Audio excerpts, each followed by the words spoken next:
Ngayon, nakita ko po ang ilan sa atin ay taga Singapore, ang iba po ay Saint Bru here in Canada, ang iba po ay sa Rosetown, ang iba po ay sa Saskatoon, ang iba po ay taga Pilipinas, ang iba po ay taga Kelowna na 14 hours from our place.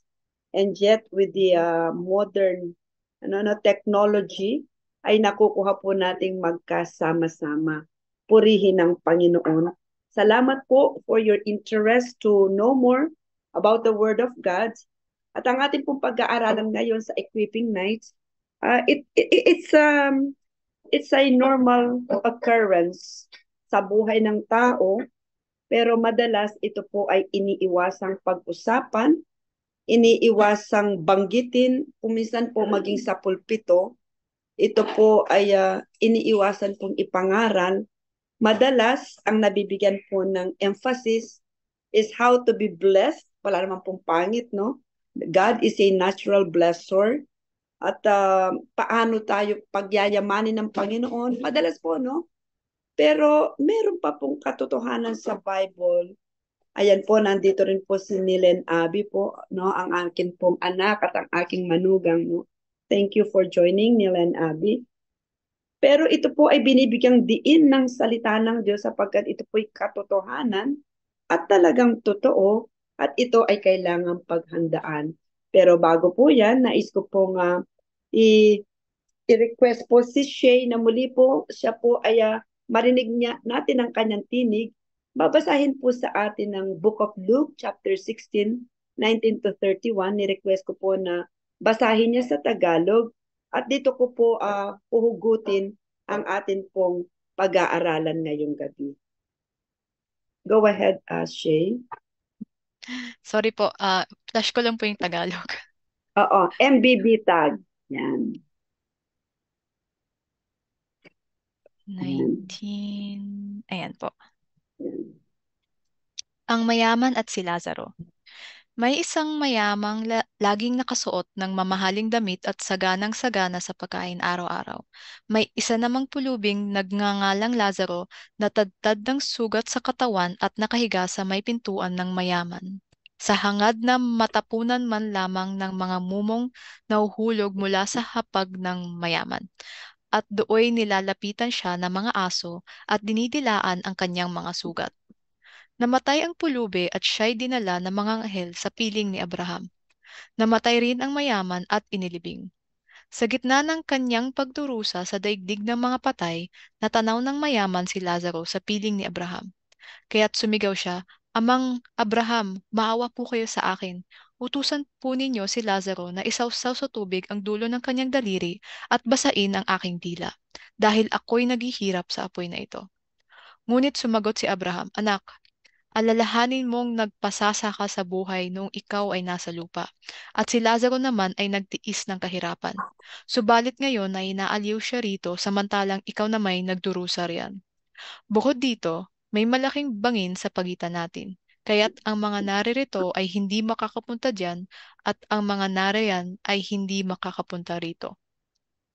Ngunit sinabi ng mayaman, "Kung gayon po, Amang Abraham, ipinapakiusap kong papuntahin na lamang ninyo si Lazaro sa bahay ng aking ama, sa aking 5 kapatid na lalaki. Suguin po ninyo siya upang sila'y bigyang babala at nang hindi sila humantong sa dakong ito ng pagdurusa." Ngunit sinabi sa kanya ni Abraham, "Nasa kanila ang mga kasulatan ni Moises at ng mga propeta. Iyon ang kanilang pakinggan." Sumagot ang mayaman, "Hindi po sapat ang mga iyon. Ngunit kung magpapakita sa kanila ang isang patay na muling nabuhay, magsisisi sila at tatalikuran ang kanilang mga kasalanan." Sinabi naman sa kanya ni Abraham, kung ayaw nilang pakinggan ang mga sinulat ni Moises at ng mga propeta, hindi rin nila paniniwalaan kahit ang isang patay na muling nabuhay. Amen. Pagpalain po ng Panginoon ang pagkabasa po ng kanyang salita. Tunay na ang Diyos ay mabuti at nais po niyang tayo po ay merong pagkaalam, hindi lamang sa buhay sa kasulukuyan, kundi maging sa buhay na darating. And so our topic for today as part of our equipping is about life after death. Actually po, this is the very first lesson po sa 48 lessons na pwede po nating pag-aralan in 1 year upang tayo po ay lumago spiritually. This is the first lesson in the salvation series. Ito po ay ang life after death. Ang buhay pagkatapos ng kamatayan. Ano ang naghihintay sa atin pagkatapos po ng kamatayan? Pastora, ba't naman ganyan? Morbid naman ang yung sinasabi. Hindi po ito morbid. This is reality, no? Kasi po, ngayon pa lamang po, in preparation for the October 31st and November 1st, no? Araw ng mga patay, no? All Saints Day. Alam niyo po, marami sa mga bahay dito sa Canada, palakihan po ng mga designs, may mga kabaong, merong mga kamatayan, anything that symbolizes death. Mukhang mas sineselebrate pa po ang death dito, no?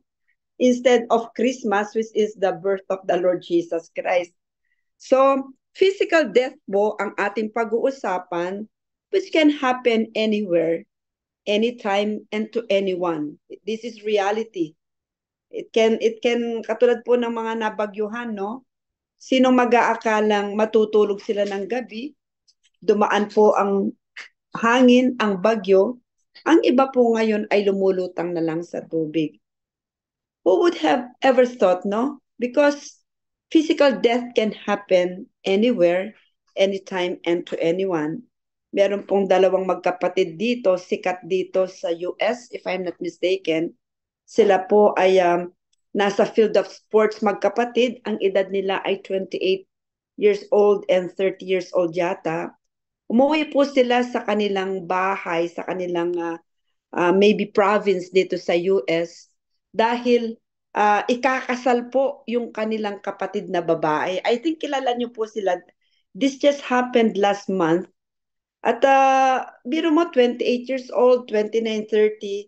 Tapos yung isa may asawa na, tapos yung isa buntis yung kanyang asawa. And then yung ikakasal po yung nag-iisa nilang kapatid na babae. So a day before, dahil po ang kanilang lugar is like more of like a parang barrio farm. Ito pong dalang ito na napaka kilala sa sports field. Hindi ko alam kung anong laro ito sa US, no? Kahit sa Canada.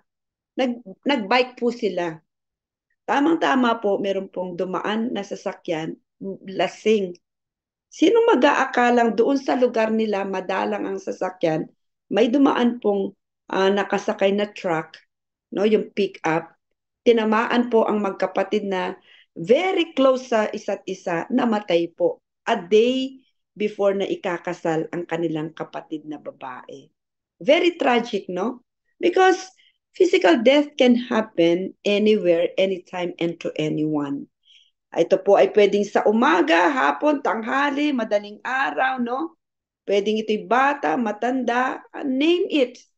Lahat po pagdating sa kamatayan, lahat ay yumuyuko sapagkat ang buhay natin ay pinahiram lamang, hiram lamang. Ang iba, natutulog lang, hindi na nagising. Ang iba naman, violent, biglaan, no? Ang iba'y magkakasakit muna. So, naihahanda ang damdamin, ang puso ng kamag-anak. And yet, pag dumating yon, umiiyak pa rin. Sapagkat, it's appointed time, ay pwede pong madelay kung minsan sa pamamagitan ng pag-inom po ng gamot, sa pamamagitan po ng physical fitness, mahilig po mga mag-exercise dyan, healthy dieting, medyo nadidelay po yung death, physical death, no? Pero hindi po ito pwedeng stop.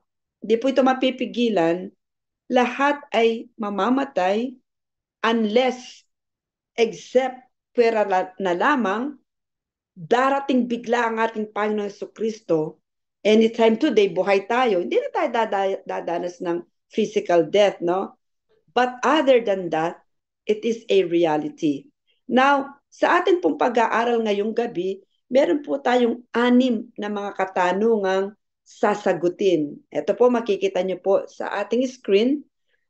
Ito po yung 6 na yon, no? Shay, next slide kung okay lang, no? Ano ang naghihintay pagkatapos ng kamatayan? What awaits death? And what is judgment? How does the Bible picture hell? How does the Bible picture heaven? When should we prepare for life after death? And how should we prepare for life after death? Ito pong anim na ito ang sasagutin po natin ngayong gabi. Simple lang po ang presentation kasi po pag nilaliman pa nating masyado na po siyang mabigat. But kahit magaan ang presentation, ito pa rin po ang katotohanang nakalagay sa Bible. First question, ano ang naghihintay pagkatapos ng physical death? Pagkatapos ng kamatayan, ano ang naghihintay sa tao? Sabi po sa Hebrews chapter 9, verse 27, just as man is destined to die once, and after that, to face judgment. Sa iba pong translation, it is appointed for man once to die, and after this, the judgment. So ito po ang naghihintay pagkatapos mamatay ng isang tao physically. Pagkatapos pong mailibing ang isang tao o malagutan ng hininga, ang naghihintay po sa taong namatay physically ay ang kahatulan or judgment. May paghahatol. Dahil ang sabi sa Hebrews 9:27, just as man is destined to die once, kung paano ang isang tao ay nakatalagang mamatay minsan at pagkatapos nun ay haharap sa paghahatol. Ibig sabihin, judgment follows death. Every soul will have to stand before God and give an account of his or her life on earth. Lahat po tayo.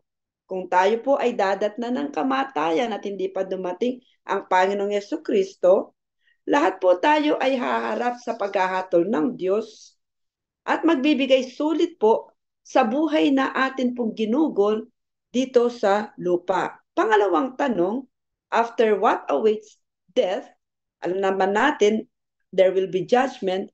Ang pangalawang tanong ngayon, ano ba ang judgment? So that is question number 2. Next slide. What is judgment? Ano ba ito? Sabi po sa Revelations, ito po ang pinakahuling aklat sa buong Biblia, ang Revelation, no? Revelation 20, chapter 12 and verse 15, sabi po ni John the Beloved, nagkaroon po siya ng vision noon, etong nakita niya. And I saw the dead, small and great, standing before God, and books were opened. Pansinin niyo po, hindi lamang isang aklat ang binuksan, kundi books. Isa po rito ay ang Book of Life, no? So, pagdating daw po ito po kasi ay vision. Nakita pa lang ni John na mangyayari. At ito po yung mangyayari in the future. Nakita ni John the Beloved, nakita raw niya ang mga simpleng tao, tanyag na tao. Sila ay nakatayo sa harapan ng Diyos at may mga aklat na binuksan. Books were opened. And then another book was opened, which is the Book of Life, ang aklat ng buhay. The dead were judged according to what they had done as recorded in the books. O, pasinin po natin, yung daw mga namatay na nakarap ngayon sa Panginoon, no? Sila daw ay hinatulan ayon sa kanilang mga ginawa na nakarecord doon sa books. So, ang sa iba pong translation, may binabanggit po ang Bible, books of remembrance, kung saan lahat po ng ginagawa ng tao, nakalagay po doon, nakasulat po yun. No? Meron pong ganun, no? Pero, ayaw ko po muna kayong ituon doon dito sa mga books na ito na tinatawag. Kasi, dito po sa verse 15, tingnan nyo po ang nakasulat. If anyone's name was not found written in the book of life, ayun muna, maraming mga aklat na bubuksan, books, kung saan naka-record doon ang lahat ng ginawa nating lahat. Pero merong isang uri ng aklat, ang tawag ay ang aklat ng buhay. If anyone's name was not found written in the book of life, kung ang sino man daw roon ay hindi nakita ang pangalan ng ninuman sa mga nakarap sa Diyos, hindi sila nakasulat doon sa aklat ng buhay, he was thrown into the lake of fire. So, kung titingnan mo po itong Revelation chapter 2, 12, and 15, walang kwenta ang books, maraming books kung saan nakarecord ang mga mabubuting ginawa ng tao kung ang taong yon ay wala naman ang pangalan unang-una sa Book of Life. Kasi parang ganito, grade 1, kailangan nasa Book of Life ka muna. Kailangan tsakin mo, ligtas ka muna. Na paano tayo maliligtas? Hindi sa ating mga mabubuting gawa na nakarecord sa mga books. Kundi una, may tatala ang pangalan natin sa Book of Life when we accept the Lord Jesus Christ as our Lord and personal Savior. Dahil sinabi po ng Biblia, hindi tayo naligtas dahil sa ating mabubuting gawa. Kung hindi, magmamayabang lang tayo. Kundi naligtas tayo dahil sa kahabagan ng Diyos nang siya'y mamatay doon sa krus ng Kalbaryo, binayaran ng ating mga kasalanan at sa ikatlong araw, siya'y nabuhay na maguli nang siya'y ilibing, no? At ang sino mang kikilala mananampalataya at tatanggapin si Jesus bilang Panginoon tagapagligtas na siya lamang ang daan doon sa ating amang nasa langit, tayo ay ligtas. Ang ating pangalan ay may susulat sa Book of Life. Kaya kailangan po tsakin natin ang pangalan natin ay magtatagpuan sa Book of Life, no? At pagkatapos noon, dun sa mga books na sinasabi pa, doon na po nakatala yung mga mabubuting bagay na ginawa natin para kay Kristo, for God, in the name of God, after we have accepted the Lord Jesus Christ. Otherwise, kung doon pa lang sa Book of Life, wala na po ang ating pangalan, hindi na po tayo qualify doon sa mga other books, kundi ang mangyayari sa sino mang hindi matatagpuan ang pangalan sa Book of Life, siya po ay itatapon sa dagat-dagatang apoy. Ito po yung judgment, no? Aharap po lahat tayo, kahit tayo ay simpleng taong namuhay dito sa lupa, o tayo'y naging tanyag at lahat ng tao ay natulungan natin, nothing wrong. Tsakin lamang, unang-una, ang ating pangalan po ay nasa Book of Life. So that is judgment. What is judgment? Ayan ang sinabi po ni John the Beloved. So, next slide. Judgment is the moment when Almighty God decides whether He will accept someone or not into His kingdom. Death is the door to eternity. Katulad po na sinabi ko kanina, ang physical death ay hindi po ang end ng buhay ng tao.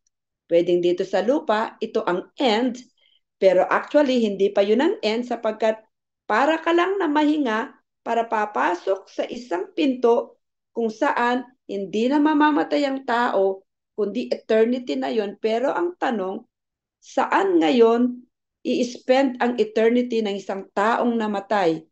Is it in heaven or is it in hell?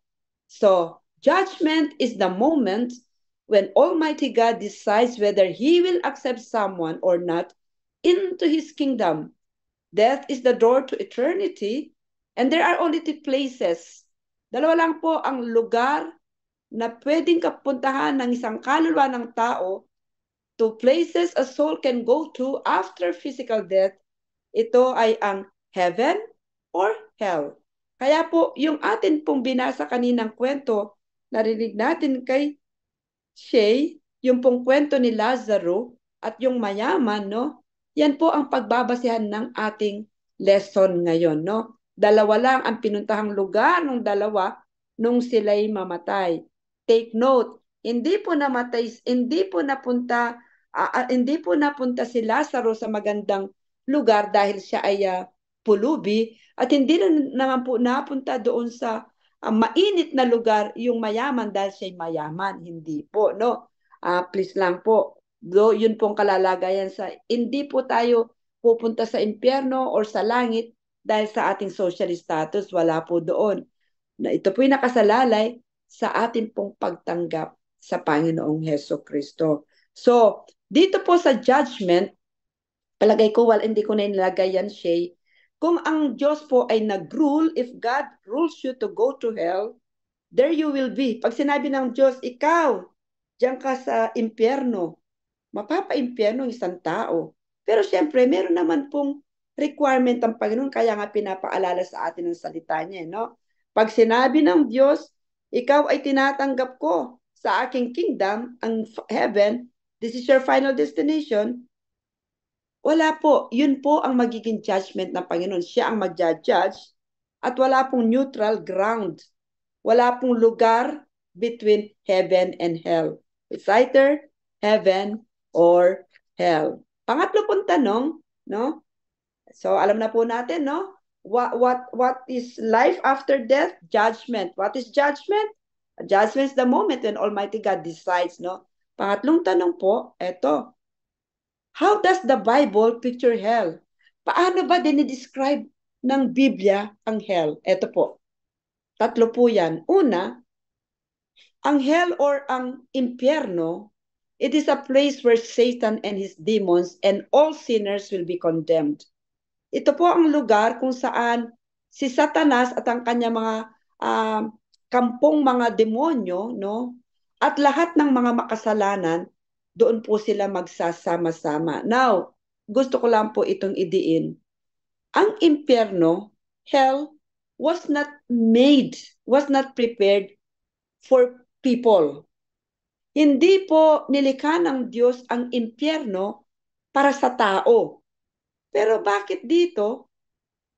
May mga tao doon. Dahil nga po, hindi ang Diyos ang maglalagay ng mga tao, hindi ang Diyos ang maglalagay ng mga tao sa impyerno. Kundi ang mga tao, sila ang pipili kung gusto nila sa impyerno o punta sila sa langit. Kaya naman po, ang hell po, it is a place where Satan and his demons, sila po talaga ang dapat doon. Pero idinagdag, and all sinners will be condemned sapagkat sa kabila ng kabutihan ng Diyos, ibinigay niya ang kanyang bugtong na anak na si Jesus na namatay doon sa krus para bayaran ng ating makasalanan. At sa ikatlong araw, siya nabuhay na maguli at ang sino mang maniniwala, ikukumpisal sa kanyang labi at maniniwala sa kanyang puso na si Jesus ang Panginoon, siya maliligtas. Marami pa rin pong mga tao, and I believe kayo po mismo nararanasan nyo, kumisan mga mahal nyo sa buhay, wag nawa nilang patigasin ang mga puso. Sa kabila ng sasabihin po natin ang balita tungkol sa kaligtasan, they choose to reject God, to reject Jesus, to reject the great offer of salvation.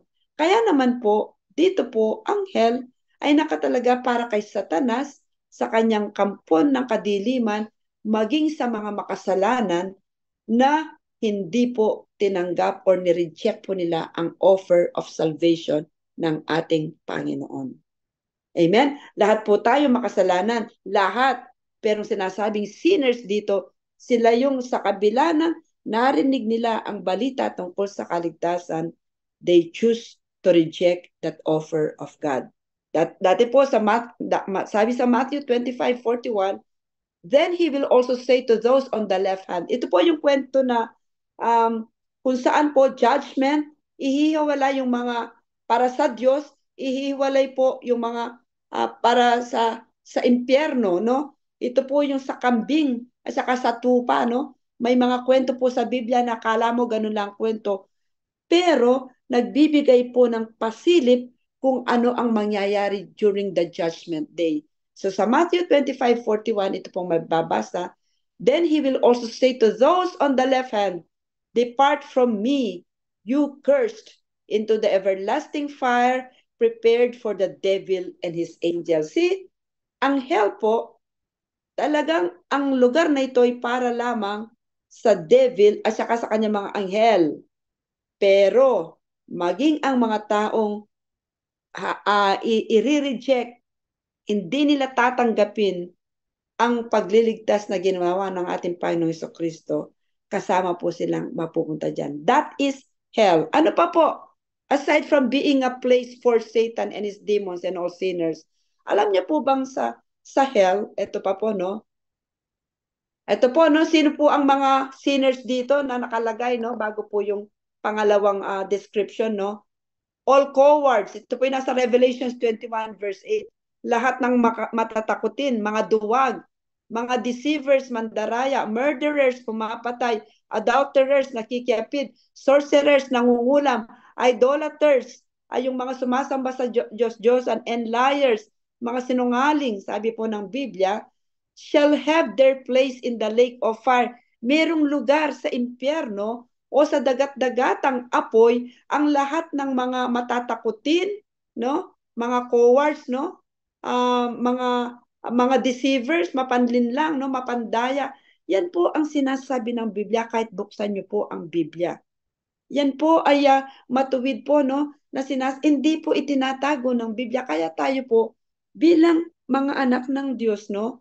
We are not perfect, totoo po yan, no? But the Lord requires from heart a pure heart na kapag tayo po'y nagkakasala, natututo po tayo humingi ng tawad sa Panginoon sapagkat kapag dumating po ang paghahatol ng Diyos, nasa Revelations 21:8, ang lahat po ng mga duwag yung mga ayaw pong i-share ang word ng Panginoon, laging nahihiya, mas matapang pong mag-post ng mga bagay-bagay sa Facebook, malalakas ang loob, pero pagdating para ipagmalaki si Jesus, medyo takot po, no? Kaya tinutulungan tayo ng Santong Espiritu para wag tayo maging cowards kasi ang sabi sa Revelations 21 verse 8, ang mga pupunta sa impyerno ay ang mga duwag, ang mga papanlinlang, manluloko, mga murderers, pumapatay, adulterers, sorcerers, idolaters, and liars, no? Yan pong sabi ng Biblia. Now, sa mga murderers po, no? Pag tumanggap sila kay Jesus, ligtas po sila, no? Please, no? Ang mga sinasabi po ritong murderers din, kahit hindi pumatay ang isang tao, pero kapag ginagamit niya ang kanyang bibig upang laitin ang kapwa niya, no? Saktan ang kapwa niya, no po? Para na rin daw po nating pinapatay ang isang tao, para na rin tayong murderers kapag ang mga lumalabas sa mga bibig natin ay paninira, no? Pananakit sa kapwa natin. Kaya po, ingatan po natin ang mga lumalabas po sa ating mga bibig kasi mismo si Jesus ang sabi niya, hindi lamang ang mga actual na pumapatay ang mga murderers, kundi pati yung kapag tayo po ay nag-curse, no, sa ating mga bibig, kinurse po natin ang isang tao, no? Lalo na wala naman siyang kasalanan, we are considered murderers. Kaya po tayo po, pinag-aaralan natin ang salita ng Diyos upang tayo maging matalino at alam po natin kung paano po tayo magpakumbaba sa ating Panginoon. Hindi tayo hahatol, kundi lagi po nating pinapalinis ang ating puso sa ating Panginoon. So that is the hell as described, a place where Satan and his demons and all sinners will be condemned. So ano pa po ang hell, no? As described by the Bible, this is the place where misery and torment abound.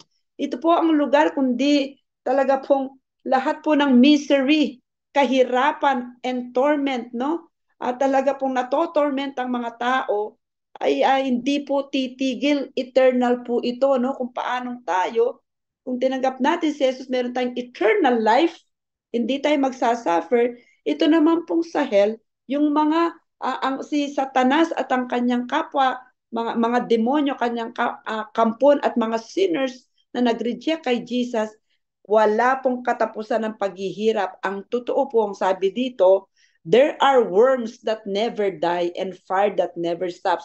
Totoo po ito. So yung mga nakikita po natin sa YouTube, no? Nakikita mo, kunwari pinapakita yung hell, nasa dagat-dagatang apoy, umiiyak ang mga tao, lumalabas yung mga uod sa kung saan part of katawan, no?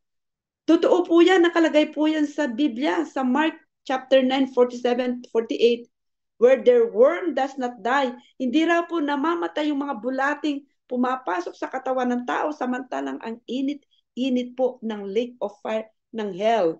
And the fire is not quenched. Yung apoy, hindi po natutupok, walang tigil sa pagliyab. This is the place. This is hell.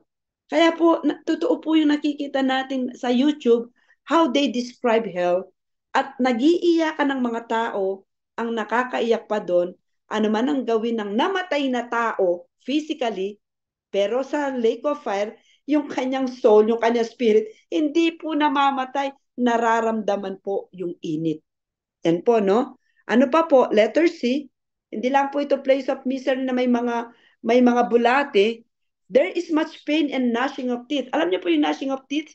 Yung kanilang mga ngipin ng mga nandoon ay ramdam na ramdam mo yung naggangalaiti, yung mga ngipin nila naririnig mong gnashing sa sobrang init. Yan po talaga ay nakalagay sa Matthew 25:30.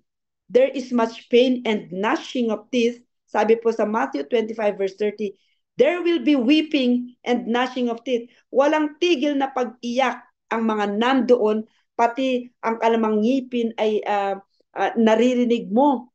Parang gumagalasgas sa sobrang iyak, sa sobrang init, sa sobrang hirap na nararanasan. Sabi po sa Luke chapter 16 verse 25, eto pa po, ano pa po meron sa hell? Ano pa ang meron sa impyerno? There, one can remember his or her life while on earth. Bakit? Sa binasa po natin sa Luke chapter 9, 16, 19 to 31, yung pong mayaman, na siya po'y napunta sa dagat-dagatang apay kung saan mainit, kahit na namatay na siya physically, buhay na buhay po ang kanyang memory. Remember? Kasi po, alam niya ang naging buhay niya nung buhay pa siya. Sabi niya, remember that in your lifetime, sabi po ni Abraham sa kanya, you received your good things while Lazarus received bad things. But now he is comforted here and you are in agony. So pinapaalala po ni Abraham dun sa mayaman, di ba natatandaan mo? So pag palang isang tao ay namatay, no? Buhay ang kanyang memory. Dahil mismong si Abraham, doon po sa kwento ng mayamang, namatay tsaka si Lazarus, sabi ni Abraham, tandaan mo, nung nabubuhay ka, no? Lahat ng mabagaganda, tinanggap mo, in-enjoy mo. Samantalang si Lazarus, naku, ang hirap ng kanyang pinagdaanan. Yun na lang pagkain nahuhulog sa yung mesa, ang kinakain niya. Tapos dinidila-dilaan pa siya ng mga aso, ang kanyang sugat. Diba? Parang ganun po. Pero tingnan mo ngayon, sabi ni Abraham, kino-comfort siya, ikaw naman, nagdaranas ka ng paghihirap. So you see, in hell, ang isang tao po ay maaalala po ang kanyang buhay dito sa lupa, kung ano ang kanyang pinagkagagawa. So nawa po, no, magising po ang ating pong damdamin that hell is real.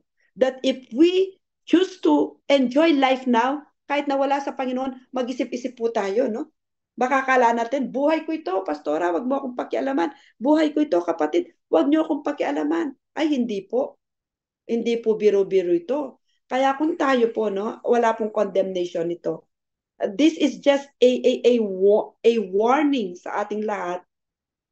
Kung meron po tayong mga ginagawa na alam nating hindi kalooban ng Diyos, we may be enjoying it now, pero po ang totoo, enjoy now, pay later. Because what happened to the rich man, he enjoyed life while he was living on earth.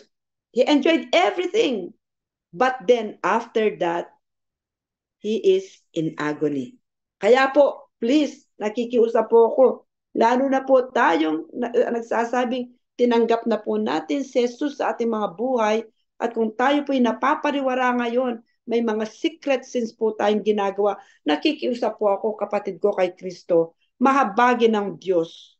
Lumuhod na tayo sa Kanya, magsisi na po tayo, no? Please, ito po ay hindi po, nakita po natin, the Bible is very serious in teaching these things to us, sapagkat ang pagsisisi ay nasa huli, pero wala na, no? So how does the Bible picture hell? Next, meron pa po, no? This is the place where the sinners are eternally separated from God. Ito na po yung hanggang-hangga. Kahit po idalangin pa po tayo ng mga naiwan natin dito sa lupa, kung tayo po ilayo ng Panginoon ay sa impyerno mapupunta, wala na pong mga enough na prayers ang pwede pang magpalipat sa atin mula sa impyerno papunta sa langit. Wala na po. It is the place where the sinners are eternally separated from God Ang sabi po sa 2 Thessalonians chapter 1 verse 9, they will be punished with everlasting destruction. Pag sinabing everlasting, wala po itong katapusan. Ito po ay pangwalang hanggan and shut out from the presence of the Lord and from the majesty of His power. Hindi na po nila makikita ang Diyos, no? Wala na. Eternally separated from God. So next po, no? Indeed, no? Ito naman po ang akin pong pakonsuelo dito. Bagamat nakakatakot ang impyerno pag ito ay dinescribe at sinasabi sa Biblia, indeed, nakakatakot nga ang message about hell, pero ito rin ay nagbibigay ng mensahe ng pag-ibig. Pag-ibig sapagkat ang Diyos, ayaw niya tayong mapunta sa impyerno, kaya naman inilagay niya ito sa kanyang salita upang tayo po ay kanyang balaan at to warn us before it is too late at malaman natin, mapagtanto natin, there is a place called hell and that we need to enter His door and walk in the path He already appointed to enable us to reach that place called heaven. Isulat nyo na lang po itong Matthew chapter 7, 13 to 14 and Philippians chapter 3, verse 20. Next po, no? How does the Bible picture heaven naman, no? Ay, tapos na tayo sa hell, no? Tandaan nyo po, totoo ang impyerno. Bakit po nagkakaroon po ng religion of Satanism ngayon? Sapagkat naniniwala sila, doon sila dadalhin sa impyerno. Wala raw impyerno, tingnan natin, no? Wala raw impyerno, pero ang dinudiyos nila si Satanas. Tingnan natin, magkakasama-sama sila. Nakakatakot po yan, no? Kaya tayo po, no? Mag-ingat-ingat na po tayo, mga kapatid, no? How does the Bible picture heaven? This is a place without tears, wala nang iiyak, wala nang mortgage, wala nang mga utang-utang dyan, no? Wala nang suffering, wala nang panlulumbay, wala na ring kamatayan. Ang kamatayan na sinasabi po dito, wala nang eternal separation from God. Yun ang second death, no? Wala na po yan. He will wipe every tear from their eyes. There will be no more death or mourning or crying or pain, for the old order of things has passed away. Revelation 21 verse 3. Yan po ang heaven, no? Yan po ang langit. Ano pa po? This is a place without wickedness and evil doers. Ito po ang lugar, wala na po ang mga masasama, no? Next po, Sister Shay, no? Yan, no? Wala na po yung wickedness and evil doers. Wala na po dyan ng mangongotong. Wala na po dyan ng maglalay. Wala na po dyan ng magsisinungaling. Wala na po. Sapagkat hindi po makakapasok ang sinuman na mayroon pong ganyang katangian. Nothing impure will ever enter it, nor will anyone who does what is shameful or deceitful, but only those whose names, ayan po, no? Inuulit ko, ang makakapasok lamang po sa langit ay yung ang mga pangalan nila ay nakasulat sa aklat ng buhay ng Lamb.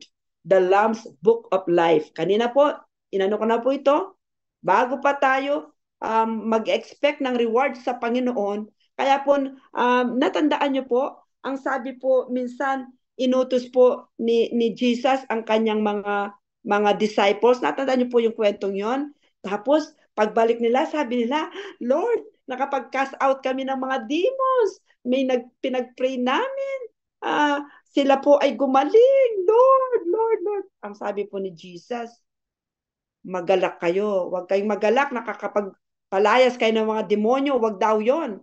Magalak kayo. Dapat maging masaya kayo kung ang inyong mga pangalan ay nakasulat sa aklat ng buhay. Ibig sabihin, first and foremost, make sure tayo po ay ligtas. Ano po, nawa po, no? Ang iba po kasi, basta't naglingkod ako, o kahit ng buhay ko ay hindi, alam na ng Diyos yan, ako naglilingkod, nagbi-ministry ako, huwag niyong pagkailaman na buhay ko. No, no, no, no. Hindi po ganyan, no? Ine-emphasize ko po, huwag po nating ipagmalaking meron po tayong ministry sa church kung ang buhay naman po natin ay hindi maayos. Nakikiusap po ako, ito po ang salita ng Diyos, wag nating ipagmalaki sa harapan ng tao, lalong-lalo na sa harapan ng Diyos, na naglilingkod tayo at tayo ay may ministry kung ang buhay po natin ay hindi matuwid sapagkat ang sabi po ng Revelation 21:27, nothing impure will ever enter it, nor will anyone who does what is shameful or deceitful, but only those whose names, ayan po, very, very emphatic, whose names are written in the Lamb's Book of Life. Kaya kung ako po ang tatanungin niyo mga kapatid, bago pa po tayo mag-ministry at bago pa po tayo maghangad ng mga posisyon sa iglesia, tsakin po natin ang ating pangalan ay nakasulat sa aklat po ng buhay. Hallelujah. Thank you, Jesus. Pangatlo po, ano po ang heaven? This is the place where God will dwell with us forever. Kasama natin ang Diyos. Hallelujah. And I heard a loud voice from the throne saying, now the dwelling of God is with men, and He will live with them. They will be His people, and God Himself will be with them and be their God. Revelation 21 verse 3. Dito po muna ako magtatapos. Meron pa po tayong dalawang questions. Kailan tayo maghahanda for life after death at paano tayo maghahanda o paano natin paghandaan ang buhay pagkatapos ng kamatayan. Itutuloy ko po ito next week. Kung meron po kayong oras, kayo pong muli ay dumalo.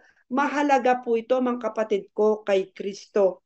Huwag po nating biru-biruin ang ating buhay dito sa lupa dahil nakita natin sa buhay ni Lazarus and the rich man, pagkatapos nilang mamatay, nagsimula pa lamang ang totoo kung saan sila napunta. At ang Panginoon po, itinala ang kwentong ito sa Bible for us to be warned.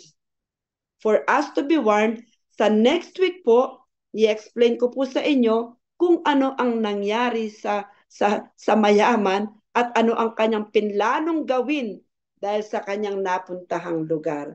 Nawa po kayo po ay may natutunan sa atin pong lesson ngayong gabi.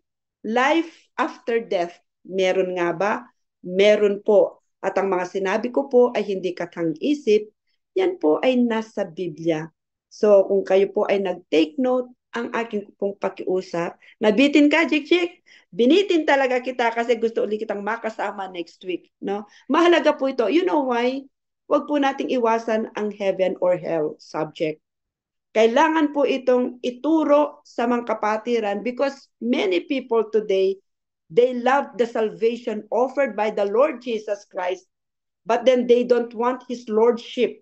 Ang ibig sabihin, Lord Savior kita, pero Lord, hindi kita Lord sa buhay ko. Yung pa rin gusto ko ang aking susundin without them realizing it. Pwede kang mag-enjoy sa buhay ngayon apart from God, pero mukhang Kristiyano, pero hindi yun palalampasin ng Panginoon.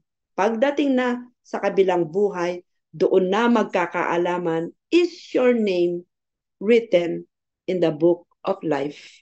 Yan pong dahilan kaya po tinuturo po natin ang mga bagay na ito, hindi upang kayo'y takutin, kundi magbigay ng mensahe, mahal po kayo ng Panginoon. Ayaw po niyang may mapahamak ang sino man sa atin. That is why even this hard teaching that sometimes we don't want to hear, God will allow us to hear sapagkat ayaw po niyang may mapahamak po sa atin kahit sino man, kahit isa man lamang. That is not the intention of God's heart. God wants us all to be saved and to live a holy life set apart for His glory. Kaya po sa susunod na maglingkod po tayo sa Panginoon, tsakin po natin, unang-una, ligtas tayo. Pangalawa, naglilingkod tayo, hindi tayo napipilitan. Mahal natin ang Panginoon, kaya natin siya pinaglilingkuran, hindi tayo nagsasawa dahil alam natin matuwid ang Diyos kailanman, hindi po siya tatalikod sa kanyang mga pangako. Maraming salamat po. At kung meron po kayong katanungan, maglalaan po tayo ng 5 minutes for any question and answer. Although kung ako po sa inyo, i-reserve nyo na ang mga tanong nyo kasi at the end of the lesson, ako ang magtatanong sa inyo. Ito ang tanong ko. Takot ka bang mapunta sa impyerno? Bakit? Pangalawang tanong, sigurado ka bang pupunta ka sa langit kung ikaw ay mamamatay ngayon? Example lang yun, no? Dinadalangin ko lahat tayo humabang buhay. Kung ang sagot mo ay sigurado kang pupunta sa langit, ang pangalawang tanong, bakit? Yan po ay sa next week na lamang kasi tatapusin ko po ang lesson na ito. So, napagpala po ba kayo sa lesson natin ngayon? May natutunan po ba kayo? Amen? Amen? Amen? Ay, andiyan pala si Brother Dennis. Brother Dennis, magandang gabi po, no? Wow, ang mga kapatiran po natin sa mga kapatiran po natin sa Vancouver. Salamat po sa inyo. And Shay, thank you for hosting tonight. Equipping night, Brother Alfie and Sister Epper, no? Jennifer, no? Magandang gabi po. Sister Chai from Quezon City, Brother Dennis from Vancouver, Sister Elaine Rosetown, Sister Janet, ayan, ang dami sa Vancouver, oh. Sister Jennifer, Singapore, Brother Jess, ang atin pong elder sa Rosetown, Jik Jik sa Philippines, Brother June and Sister Jen dito po sa Saskatoon, Sister Karen, Sister Lalaine, Sister Lani, Saskatoon, Sister Let, siyempre, sa Rosetown, Sister Lona, Rosetown, si MJ and Brother Celso. Pasensya na po, no? Yung mga pangalan, Vancouver. Sister Narisa, Singapore, Putian, ang ating pong lead person po sa music din po, no? Tsaka sa technical, katulad ni na Brother, Sister Jen and Brother John. Sister Sheena, ay, andito si Tatay Ver and Nanay Hilda. Thank you for joining us po. Mahal po kayo ng Panginoon. So, kung wala na pong katanungan, i-reserve nyo po. Yan. I-reserve nyo po next week. Maganda po next week. Kailan maghahanda at paano maghahanda, no? Alalahanin nyo na po ang mga mahal natin sa buhay mula ngayon. Agawin sila, no? Kung hindi pa sila nakakakilala kay Jesus, please let us share the good news of salvation. Tayo pong lahat ay yumuko at manalangin. Hallelujah. Lord, sa oras pong ito, salamat po sa iyong kabutihan sa aming mga buhay. Salamat po, Panginoon, hindi mo itinatago ang katotohanan ng iyong salita upang kami po ay lalong makapaghanda dito po sa buhay na ito habang kami nabubuhay sa lupa. Bagamat, Panginoon, when it comes to the subject of impyerno or hell, Panginoon, it seems it gives fear in our hearts.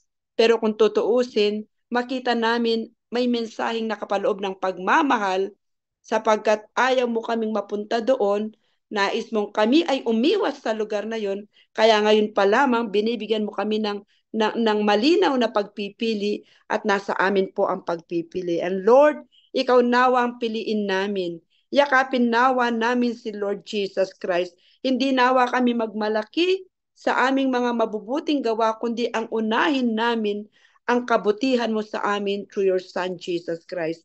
Maraming salamat po sa gabing ito, Panginoon. We give you all the glory and honor and praise.